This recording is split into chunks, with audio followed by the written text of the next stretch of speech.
여러분 우리가 고린도전서를 함께 살펴보고 있습니다. 특별히 12장으로 넘어오면서 중요하게 이야기했던 문제가 은사에 대한 문제였어요. 은사. 바울은 은사에 대해서 이야기할 때 어떻게 이야기한다고 말씀드렸죠? 삼위일체 하나님의 사역을 근거로 해서 설명하고 있다고 말씀드렸죠. 그래서 우리도 은사를 삼위일체 하나님의 사역에 의해 살펴봐야 한다라고 함께 나눴습니다. 기억나시는 분? 제가 외우라 그랬는데 삼위일체 하나님의 사역이 어떤 모습으로 펼쳐지죠? 아버지는 계획하시고 성자 예수는 실행하시고 성령 하나님은 적용하고 완성하신다. 이렇게 함께 나눴어요. 이 삼위일체 하나님께서 아버지는 계획, 성자는 실행, 성령은 적용, 완성, 이 모습으로 사역하신다는 거예요. 근데 특별히 은사에 대해서 바울이 이야기할 때 누가 주신 거라고 얘기하죠? 성령이 주신다고 이야기해요. 그렇다는 건 우리가 성령의 사역, 적용하고 완성하는 사역으로 은사를 봐야 한다라고 저번 말씀에서 우리 살펴보았습니다. 그 논점으로 은사를 봤을 때 성령께서 주시는 은사는 제가 뭐라 그랬어요? 결국엔 하나님 나라의 예고편이라고 말씀드렸어요. 완성될 하나님 나라에서 우리가 하나님을 아는 지식에 풍성하게 거할 것이기 때문에 그 완성의 때에 이루어질 우리의 삶의 모습이 오늘 성령의 적용으로 나타나는 것이 지식의 은사다. 우리가 완성된 하나님 나라를 거할 때 그곳은 아픔도 질병도 없을 것이기 때문에 오늘 이 땅에서 성령의 적용으로 나타나는 은사가 무슨 은사? 병고침의 은사다라고 여러분에게 이러한 관점에서 은사에 대해서 함께 살펴봤습니다. 하지만 이 은사를 사용함에 있어서 교회의 신경과 같이 중요하게 있다고 말씀드렸죠. 뭐였죠? 우리가 막 바울이 은사를 설명할 때 몸된 지체로 설명하잖아요. 손, 눈, 뭐 발 이런 것처럼. 그런데 우리가 손이 신경이 끊어졌으면 손이 움직일 수 있나요? 움직일 수 없어요. 그것처럼 교회의 여러 은사들이 예수의 몸을 구성하게 되는데 그것에 있어서 신경과 같이 제일 중요한 게 뭐라고? 사랑이라고 여러분에게 말씀드렸습니다. 마치 우리의 몸 각 지체가 고유한 역할들을 감당할 때 신경으로 연결되어 있어서 하나의 몸을 세워갈 수 있는 것처럼 교회도 예수 그리스도의 몸을 세워갈 때 사랑이라는 그 신경으로서 연결되어 은사들을 활용하고 그것을 통해 하나님의 그 몸을 예수 그리스도의 몸을 세워가야 한다는 것을 여러분에게 말씀드렸어요. 어렵지 않죠? 저번에 다 했던 이야기예요. 그 맥락 속에서 사실 오늘 본문이 이어지고 있는 것입니다. 특별히 바울은 사랑에 대한 이야기를 계속하고 있는데요. 방언의 은사, 병고침의 은사, 지혜와 지식의 은사 이런 것들은 사랑의 은사와 분명히 다르다고 바울이 이야기하고 있어요. 방언, 지식, 예언 뭐 이런 것과 사랑의 은사는 분명하게 다르다라고 바울이 이야기한다는 거예요. 한번 어떻게 다른가 보도록 할게요. 8절부터 10절 같이 읽어보겠습니다. 8절부터 10절 시작. 사랑은 언제까지나 떨어지지 아니하되 예언도 패하고 방언도 그치고 지식도 패하리라. 우리는 부분적으로 알고 부분적으로 예언하니 온전한 것이 올 때에는 부분적으로 하던 것이 패하리라. 아멘. 사랑은 뭐라고 이야기합니까? 언제까지나 떨어지지 않는다라고 이야기했는데 그 외의 은사들, 뭐 방언, 예언 이런 것들은 어떻게 된대요? 병고침 뭐 이런 것들 다 없어질 거라고 바울이 설명하고 있어요. 왜 사랑은 없어지지 않고 병고침, 뭐 지식, 예언 이런 방언 이런 은사들은 왜 사라질 거라고 바울이 이야기할까요? 우선 여기서 오늘 읽은 8절 10절에서 온전한 것이라는 말의 의미를 우리가 알아야 돼요. 온전한 것의 의미가 뭘까요? 하나님 나라가 완성될 때라는 의미를 가지고 있어요. 즉 하나님의 나라가 완성될 때 우리에게 주신 은사들은 다 없어질 거라고 이야기합니다. 왜 그럴까요? 왜 우리에게 주신 은사들이 없어질까요? 좀만 생각해 보시면 성령이 주시는 은사들이 뭐라고? 그 날의 삶을 미리 보기로 오늘 주시는 거라고 했잖아요. 근데 그 날의 삶이 도래했어. 그럼 미리 보기가 필요해요? 필요하지 않죠. 여러분 영화 볼 때 왜 티저 영상 이런 거 한 1분짜리 올라오잖아요. 제가 지금 마블 어벤져스 그 둠스데이를 굉장히 기대하고 있는데 티저 영상이 언제 올라오나 막 학수고대하고 있어. 왜냐면 티저 영상을 보면 둠스데이의 전체는 알지 못하지만 그 조금 이런 모습으로 나오는구나 뭐 이런 거 좀 알 수 있잖아요. 그게 오늘날의 은사라는 거예요. 그런데 둠스데이가 개봉을 했어. 그럼 그 티저 예고편 봐야 돼요? 내용을 다 아는데 그걸 왜 봐? 다시 봐야죠. 영화를 처음부터 끝까지 봐야죠. 그 이야기를 하고 있는 거예요. 이해가 되시죠? 바울이 성령이 주시는 이 은사들 예언, 방언, 병고침 이런 게 없어질 이유는 완성될 하나님 나라가 임했을 때 그 성도의 삶이 완전히 이루어질 것이기에 미리 보기로 주신 은사들은 없어질 거라고 이야기하고 있는 거예요. 그런데 사랑은 없어진다 안 없어진다? 안 없어진다라는 것을 바울이 이야기하고 있는 것입니다. 한번 우리 13장 13절 말씀 같이 읽어볼게요. 13장 13절 시작. 그런즉 믿음, 소망, 사랑 이 세 가지는 항상 있을 것인데 그 중에 제일은 사랑이다. 아멘. 뭐가 안 없어진대요? 병고침 이런 거 다 없어지는데 믿음과 소망과 사랑이라는 은사는 항상 있을 것이라고 바울이 이야기합니다. 그 중에 제일은 사랑이라고 바울이 이야기해요.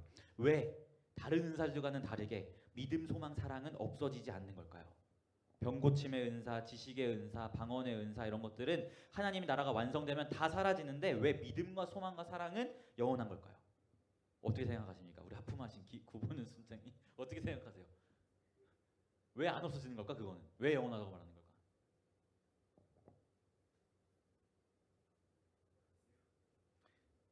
어떻게 생각하시죠? 그냥 하브르타 많이 했잖아. 왜 안 없어질까?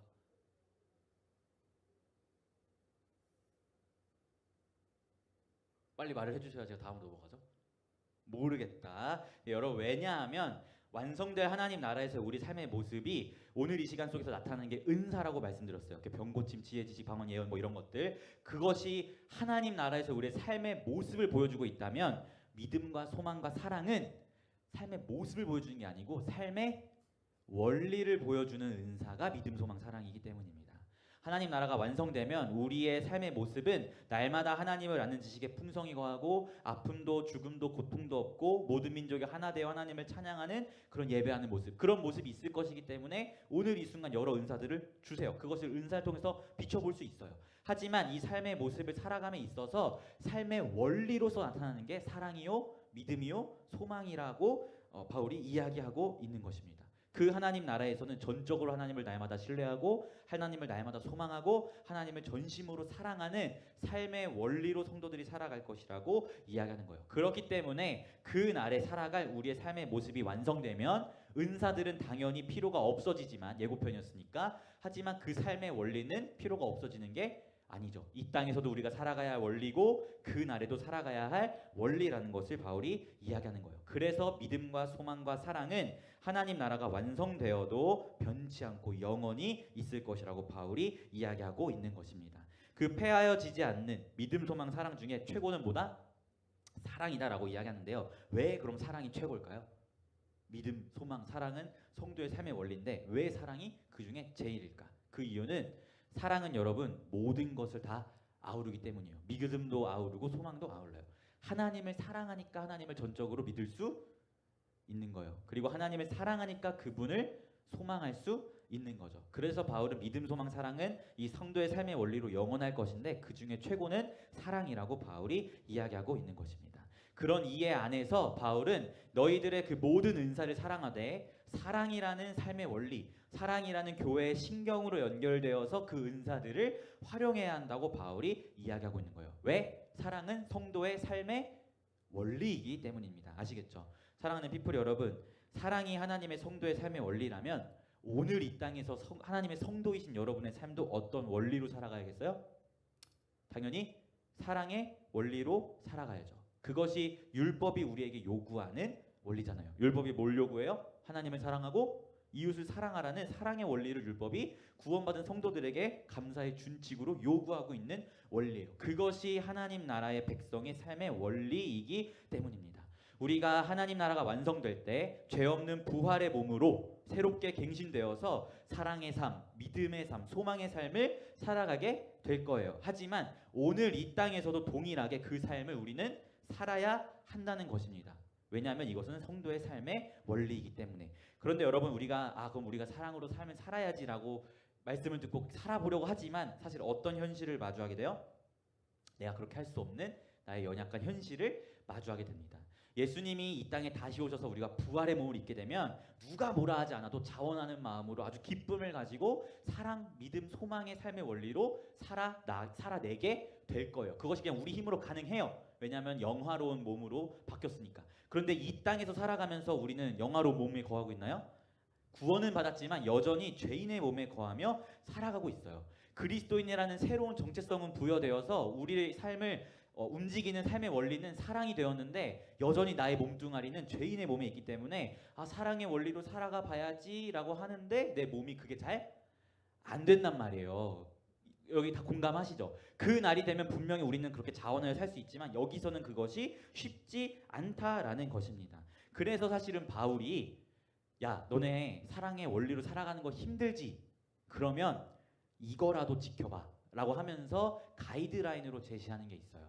그게 바로 4절부터 7절입니다. 우리 한번 4절부터 7절 같이 한번 읽어볼게요. 바울이 마음으로는 원하지만 육신이 연약하여 사랑의 삶을 이 땅에서 살아가는 어려운 성도들에게 몇 가지 제시하는 사랑의 가이드라인입니다. 한번 읽어볼게요. 시작. 사랑은 오래 참고, 사랑은 온유하며, 시기하지 아니하며, 사랑은 자랑하지 아니하며, 교만하지 아니하며, 무례히 행하지 아니하며, 자기의 유익을 구하지 아니하며, 성내지 아니하며, 악한 것을 생각하지 아니하며, 불의를 기뻐하지 아니하며, 진리와 함께 기뻐하고, 모든 것을 참으며, 모든 것을 믿으며, 모든 것을 바라며, 모든 것을 견디느니라. 아멘.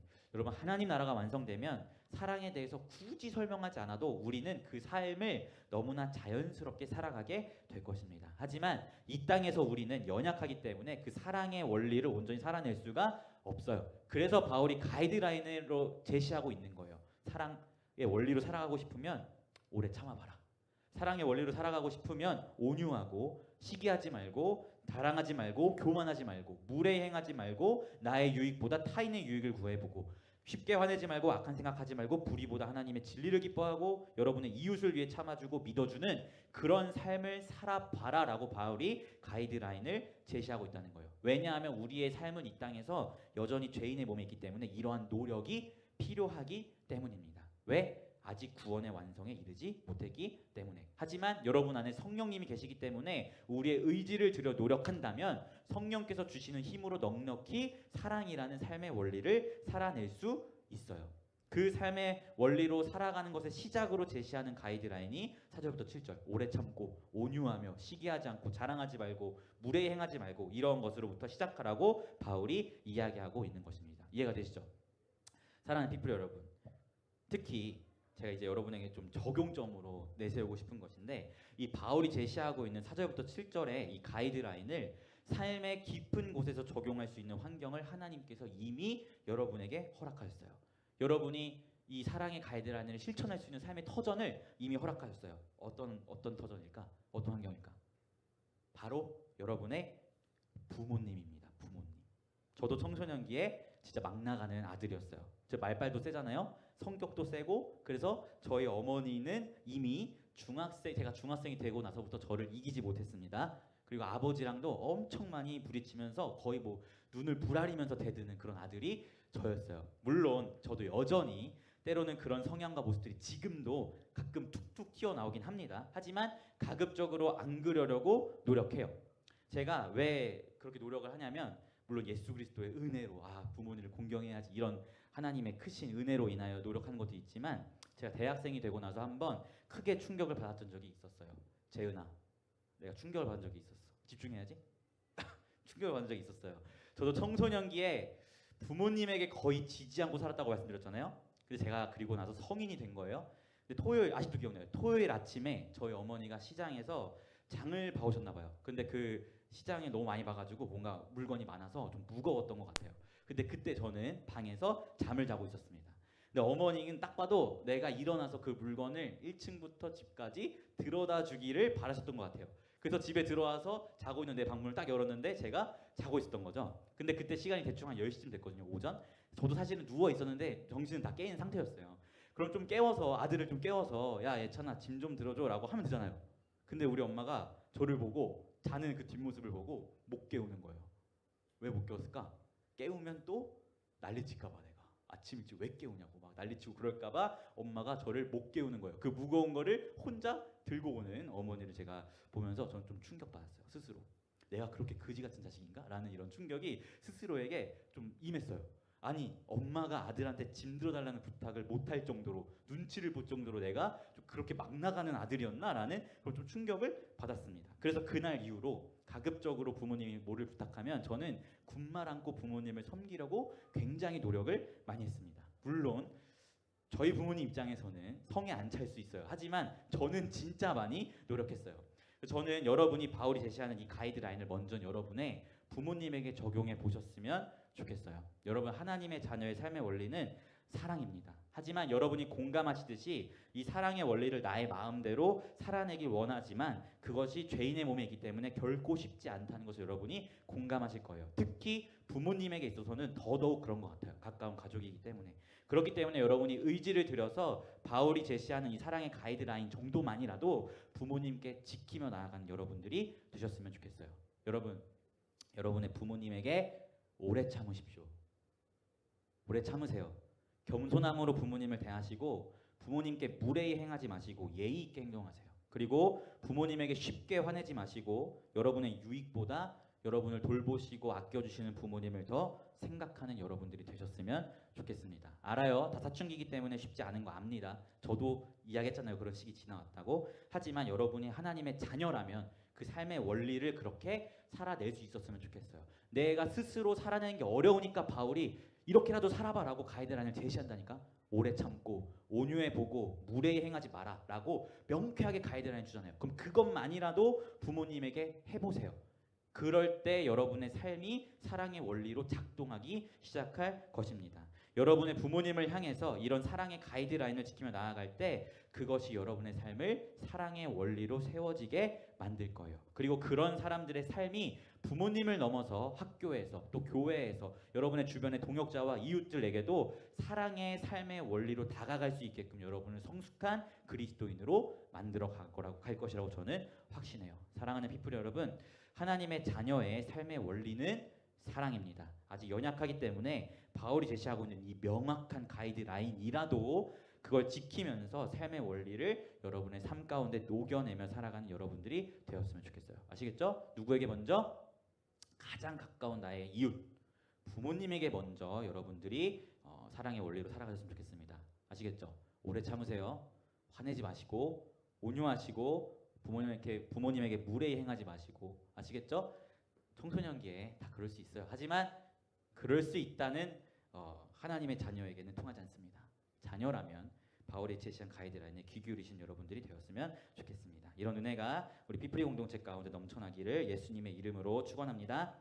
아멘. 제가 기도하고 우리 기도에 이어서 하겠습니다. 기도하겠습니다. 하나님 아버지, 그렇습니다. 우리가 바울이 제시하고 있는 사랑의 원리를 삶으로 살아내길 소망합니다. 아직 우리가 구원의 완성에 이르지 않았기에 사랑으로 살아가려 하지만 그 삶이 결코 쉽지 않습니다. 그래서 바울이 조금은 더 명확하게 제시한 그 가이드라인이라도 우리가 지키며 나아가길 바랍니다. 특별히 우리에게 허락하신 가장 가까운 이웃, 우리의 가족, 부모님에게 오래 참고 온유하고 겸손히 대하고 무례히 행하지 않고 모든 것을 참아주고 쉽게 속내지 아니하는 이러한 가이드라인으로서 삶의 원리를 살아내는 우리 피프리가 될 수 있도록 인도해 주십시오. 이 삶이 쌓여서 우리의 삶을 사랑의 삶으로 만들어가고 부모님을 넘어 우리의 이웃, 가족, 친구, 또 교회의 동역자 그 모든 이들에게 사랑의 사람으로 세워져 가는 우리가 될 수 있도록 함께하여 주시옵소서. 감사드리며 예수님의 이름으로 기도합니다. 아멘.